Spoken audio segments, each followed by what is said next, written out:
ఏమో అనుకున్నాను కానీ కొంచెం ఎమోషనల్గానే నిఖిల్ అండ్ అలానే సోనియా కనెక్ట్ అయ్యారంటే నిజమేనబ్బా. ఎస్, మేమ్స్ చూస్తుంటే నేను కూడా ఏదో ట్రాక్ నడుస్తుందని అనిపించింది. నిఖిల్ అండ్ అలానే సోనియా, పృథ్వీ కానీ ఇదంతా పక్కన పెడితే నిజంగానే నిఖిల్ కానీ సోనియా కానీ కొంచెం ఎమోషనల్గా కనెక్ట్ అయ్యారు. Whatever relationship or friendship పక్కన పెడితే వాళ్ళ గేమ్స్ డిస్టర్బ్ అవుతున్నాయి అనడం మాత్రం నిజం.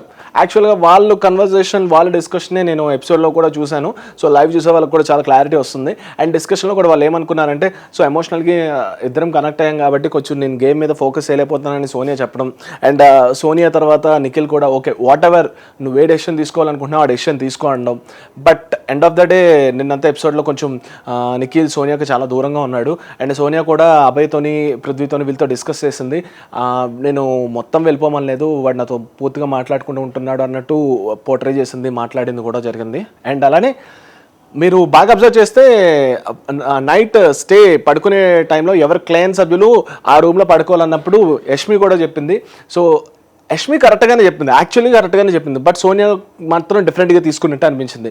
యష్మి చెప్పిన పాయింట్ ఏంటంటే, సోనియా సో ఎవరు క్లాన్ సభ్యులు అదే బెడ్రూమ్లో పడుకోవాలి, బికాజ్ ఎమోషనల్గా కనెక్ట్ అయితే మళ్ళీ గేమ్స్ డెసిషన్స్లో మాత్రం ప్రాబ్లం అవుతుందని చెప్పేసి. అండ్ సోనియా వెళ్ళి ఇదే పాయింట్ని నిఖిల్తో వెళ్ళి డిస్కస్ చేసింది. నేనేదో సంథింగ్ ఇట్లా ఎమోషనల్గా కనెక్ట్ అవుతాం అన్నట్టు మాట్లాడింది. బట్ ఫుల్ ప్లెజర్గా అది ఎపిసోడ్లో చూపించలేదు, మీకు లైవ్ చూసే వాళ్ళకి క్లారిటీగా అర్థమవుతుంది అనమాట. But end of the day నాకైతే అనిపించింది ఏంటంటే, నిఖిల్కి సోనియాకి కొంచెం ఎమోషనల్గా చాలా చార్జ్ చేయాలనిపిస్తుంది ఇద్దరికిద్దరు. బట్ దానివల్ల కొంచెం గేమ్ అయితే ఎఫెక్ట్ అయినట్టు అనిపిస్తుంది అబ్బా. ఎనీవేస్, నిన్నటి ఎపిసోడ్లో బీబీ సూపర్ మార్కెట్ పెట్టడం జరిగింది. 3 క్లాన్ మెంబర్స్ని, 3 లీడర్స్ని నిల్చోబెట్టారు. నిఖిల్ కానివ్వండి, యష్మి కానివ్వండి, నైనిక కానివ్వండి. కాకపోతే యష్మికి కొంచెం ఎక్స్ట్రా టైం ఇచ్చాడు అనమాట. బికాజ్ ఎందుకంటే పెద్ద క్లైన్ కాబట్టి సభ్యులందరికీ ఎక్కువ ఫుడ్ తెచ్చుకోవాలి కాబట్టి, బాస్కెట్లో వేయాలి కాబట్టి. అండ్ నైనికకి కొంచెం టైం ఇచ్చాడు. అండ్ కంపారిటివ్లీ వీళ్ళు ముగ్గురితో పోలిస్తే మాత్రం ఎస్, నిఖిల్కి చాలా తక్కువ టైమే అందిందని చెప్పచ్చు. ఎందుకంటే 2 మెంబర్స్ ఉన్నారు కాబట్టి. యాక్చువల్గా బీబీ రూల్స్ ప్రకారం ఇలా రూల్స్ రెగ్యులేషన్స్ ప్రకారం ఇచ్చారు. వాళ్ళ టైమింగ్కి లోపలికి వెళ్ళి ఫుడ్ తెచ్చుకోవడం జరిగింది. బట్ అన్నిటికన్నా చాలా కామెడీగా నాకు అనిపించింది ఏంటంటే, యష్మి మాత్రం చికెన్ దొరకలేదని చాలా బాగా ఏడ్చింది. ఏడవడం ఇన్ ద సెన్స్ నాకు చాలా నాటీగా అనిపించింది, చాలా ఫన్నీగా అనిపించింది. యష్మి మాత్రం అయ్యో చికెన్ దొరకలేదు, బిగ్ బాస్ ఇంకొక 10 సెకండ్స్ ఇవ్వండి అంటే బిగ్ బాస్ కూడా ఇంకో 10 సెకండ్స్ ఇచ్చారు, చికెన్ వచ్చిందనమాట. కాకపోతే ఇక్కడ అసలైన ట్విస్ట్ ఏంటంటే, నిజంగానే ప్రీవియస్ ఎపిసోడ్స్ సీజన్స్తో కంపేర్ చేస్తే మాత్రం ఈసారి సీజన్ స్టార్టింగ్ నుంచి చూసే వాళ్ళకి మాత్రం క్లారిటీగా ఒకటి చెప్పాలి, కొంచెం ట్విస్టులు పెడుతున్నారు, ట్రై చేస్తున్నారు, కొత్తగా కంటెంట్ ఇవ్వడానికి ట్రై చేస్తున్నారు. ఎవ్రీ టైంలో కాకుండా అసలు ఫుడ్ అనేది ఆపడం బిగ్ బాస్లో ముందు సీజన్లో చూస్తే ఎప్పుడో 70th ఎపిసోడ్ 60th ఎపిసోడ్లో ఇట్లా చేసేవాళ్ళు. కాకపోతే ఇప్పుడు స్టార్టింగ్ నుంచి ఇంత ఫుడ్ గొడవలు పెట్టడానికి ట్రై చేశాడు అనమాట బిగ్ బాస్. యాక్చువల్లీ ఫుడ్ నిజంగానే గొడవలు అయ్యే మెయిన్ రీజన్ ఫుడ్ కూడా వస్తుంది అనమాట.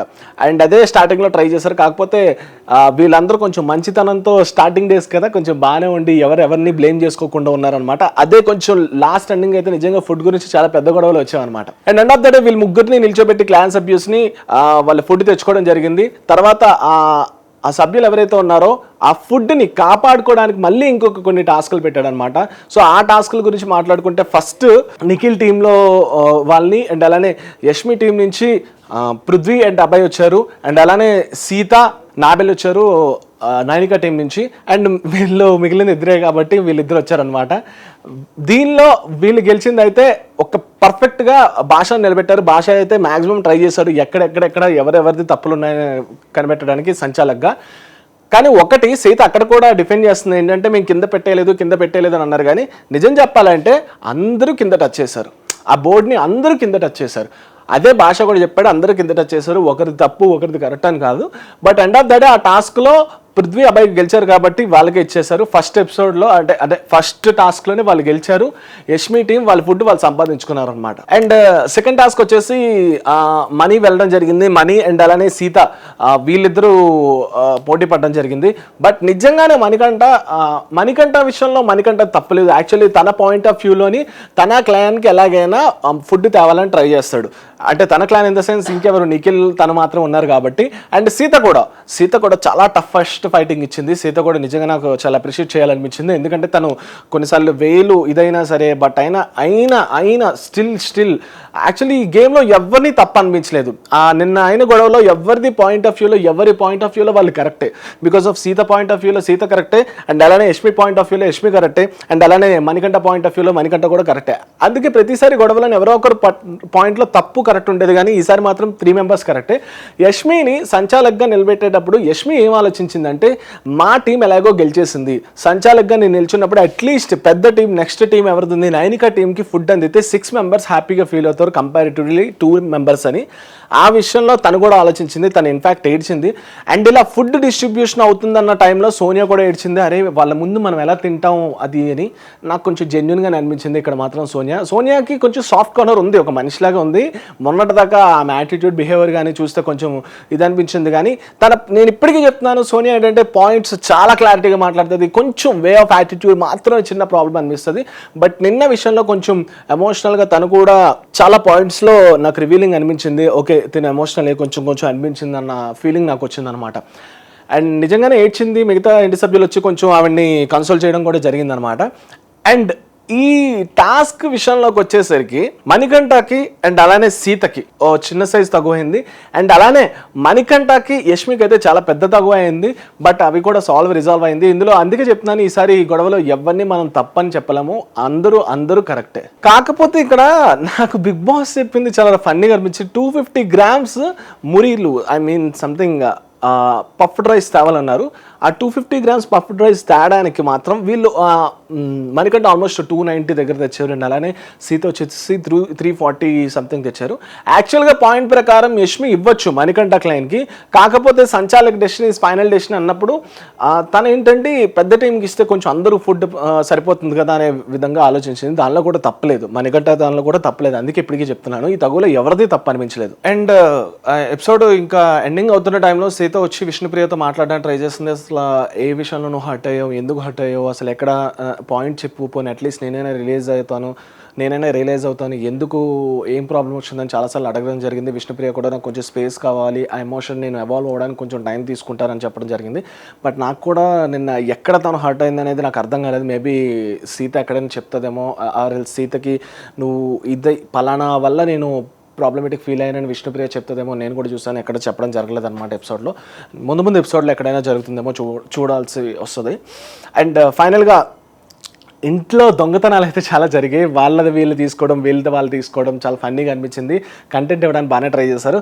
కాకపోతే ఇక్కడ లాస్ట్ ఎపిసోడ్ మీరు ఎండింగ్లో చూసినట్లయితే విష్ణుప్రియ ఏం చేసిందంటే నైనికని అడిగి bottle mango bottle something juice bottle వాళ్ళకి కొంచెం ఆ క్రేవింగ్స్ తెప్పించడానికి, మిగతా టీం సభ్యుల్ని ఏడిపించడానికి, లెగ్ పుల్ చేయడానికి ట్రై చేస్తుందని చెప్పొచ్చు. కాకపోతే దాన్ని కూడా కొంచెం డిస్టర్బింగ్ మాటలు మాట్లాడారు సోనియా కానీ అభయ్ కానీ. విష్ణుప్రియ అలాంటిదే తను కావాలని రెచ్చగొడుతుంది, ప్రేరణ కూడా అలాంటిదే కావాలని రెచ్చగొడుతుంది. అండ్ క్లాసిఫికేషన్స్ చేస్తారు ఇద్దరు ఎలాంటి వాళ్ళని చెప్పేసి. అంటే అది బ్యాక్ పిచ్చింగ్లా కొంచెం అనిపించింది అనమాట సోనియా. అది వాళ్ళు చాలా సరదాగా తీసుకున్నారు, సరదాగా ఆడుతున్నారు. మేబీ వాళ్ళు కూడా కావాలని ఇచ్చింగ్ చేద్దామని వచ్చారు, కాకపోతే సరదాగా తీసుకోవాల్సింది, స్పోర్టివ్గా తీసుకోవాల్సింది అని అనిపించింది అనమాట. నిన్నటి ఎపిసోడ్లో చూసుకుంటే ఇది నాకు అనిపించింది పెద్దగా అంటే పాయింట్స్ మనం డిస్కస్ చేయాల్సిన అంత ఏమనిపించలేదు. కానీ ఒక పాయింట్ అయితే కరెక్ట్, నేను ఫ్యూ డేస్ నుంచి సోషల్ మీడియాలో నడుస్తున్న పాయింట్, మేబీ ఇది ట్రయాంగిల్ లవ్ స్టోరీ నడవబోతుంది, ముందు ఇంకా ట్రయాంగిల్ లవ్ స్టోరీ రాబోతుందేమో అనిపించింది. కానీ యాక్చువల్లీ పృథ్వీ పక్కన చాలా కాన్స్టెంట్గా ఉన్నాడు. పృథ్వీ ఎవరి వైపు లేకుండా జస్ట్ ఓకే కాన్స్టెంట్గా ఉన్నా సరే నాకు నిఖిల్ అండ్ అలానే సోనియా చాలా ఎమోషనల్గా బాండ్ అవుతున్నారు అనిపించింది. అండ్ ముందు ఎపిసోడ్స్లో వాళ్ళిద్దరు ఇంకా ఎమోషనల్ అవుతారు. బట్ నేను యష్మిని అనుకున్నాను, అంటే స్టార్టింగ్ ఎపిసోడ్ నుంచి యష్మి ఉంటుందేమో అనుకున్నాను, కానీ యష్మి చాలా స్ట్రాంగ్గా ఉంది. కాకపోతే యష్మి వచ్చిన ప్రాబ్లం ఏంటంటే ఇంట్లో సభ్యులు కానివ్వండి, బయట అనుకునే పర్సనాలిటీస్ అంటే పీపుల్ కానివ్వండి, యష్మి నీ కెప్టెన్సీ బాగుంది, ఓకే క్లాన్ సభ్యురాలుగా నువ్వు లీడర్షిప్ బాగానే ఉంది, కానీ అది చాలా అన్ఫేర్ అనిపిస్తుంది కొన్నిసార్లు. ఓకే నేనే చెప్పింది జరగాలి, నా డెసిషనే ఫైనల్, నేను చేసిందే రాజ్యం అంటే కొన్ని ఎపిసోడ్స్లో నేను కూడా నిన్ను యాక్సెప్ట్ చేశాను. అంటే లైక్ నేను కూడా మీకు సపోర్ట్ చేయడం జరిగింది, ఎందుకంటే రూల్స్ ప్రకారం మీరు వెళ్తున్నారు కాదనట్లేదు, కానీ హ్యుమానిటీ అనేది కొంచెం అక్కడక్కడ కనిపించాలి. ఇప్పుడు నీ టీంలో సభ్యులు కూడా కొన్నిసార్లు ఇబ్బంది ఫీల్ అవుతున్నారు, అండ్ అదర్ టీం సభ్యులు కూడా అదే అనుకుంటున్నారు. లైక్ ఇప్పుడు నిన్న ఎపిసోడ్లో చూస్తే ప్రేరణకి చెప్పే విధానం ఉండొచ్చు, ప్రేరణకి డిస్కషన్లో చెప్తుంది, అంటే లైక్ ఇట్లానే వాడు అట్లా వాడద్దు, ఆ ఫుడ్ ఇలానే ప్రిపేర్ చేయని చెప్పేసి. అఫ్ కోర్స్ నీకు అందులో క్లెయిన్లో నువ్వు లీడర్ అయినంత మాత్రాన వాళ్ళని అజమాయిషి చేయడమే కాదు, జస్ట్ చెప్పే సాఫ్ట్నెస్ విధానం వేరే ఉంటుంది. అప్పుడు నీ లీడర్షిప్ మీద వాళ్ళకి ఏంటిది బుర్ర తింటుంది, లేదంటే ఎందుకు ఇలా ప్రెస్ చేయడానికి చూస్తుంది, ఇలాంటి ఫీలింగ్ రాదని నా ఫీలింగ్ అనమాట. కొన్ని విషయాల్లో యష్మి కూడా కరెక్ట్ చేసుకుంటే ఆ క్లెయిన్ లీడర్షిప్లో ఇంకా స్ట్రాంగ్ కంటెస్టెంట్ అవుతుందని నాకు ఫీలింగ్ అనిపించింది అనమాట. So that's it guys, this is RJ Mahesh signing off.